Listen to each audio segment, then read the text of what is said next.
times 200. This is very similar to number 2 and number 1, except y is paired with a 200 that you can't get rid of. So when we bring the y across, we have to take the minus 200 with it, equals 0.5 dt.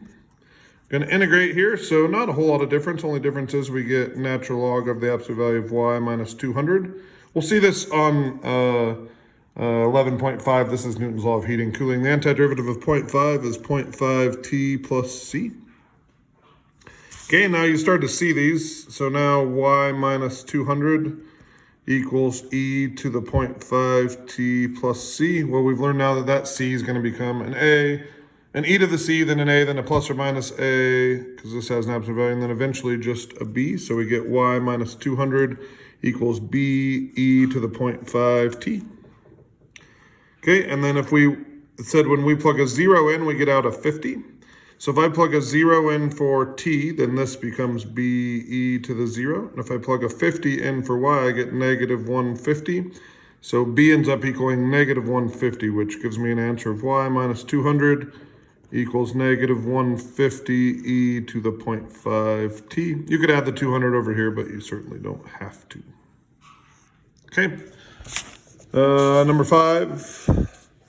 If I bring the e to the z over here, I get 1 over e to the z dz. And this is where they trick you. So I get t dt.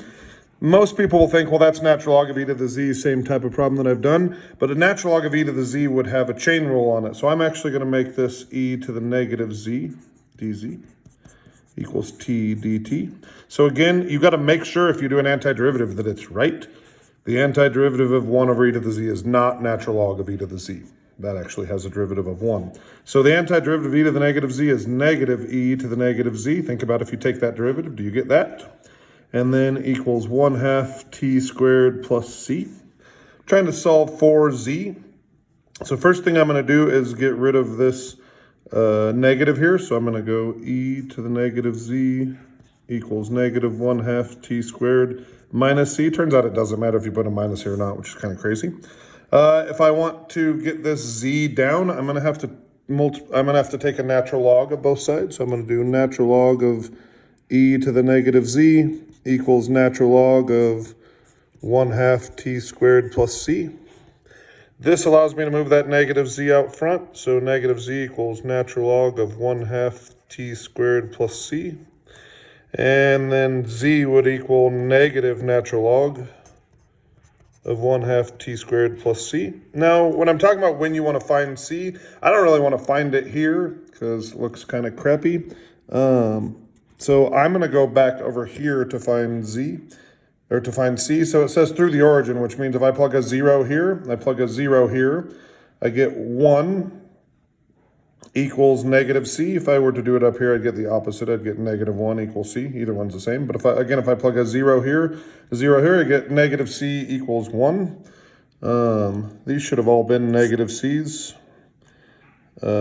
So I get z equals natural log of 1/2 t squared. If I was keeping the plus c, then it would be plus negative 1, or minus c would just be minus 1.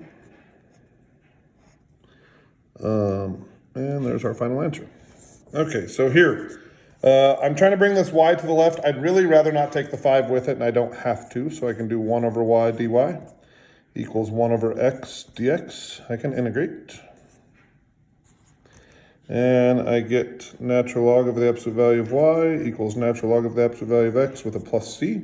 The only way to get an absolute value of y out of here is to do absolute value of y equals e to the all of this. This here is going to become a e to the c, a plus or minus a, then a b. This e to the natural log of x is just equal to x. So it turns out that y equals b times x here. It's kind of a different one. So if I plug a 1 in for x and a y in for 3 in for y, I get that b just equals 3. So I get y equals 3x. So actually a kind of simple one. Okay, then I go to my last one here.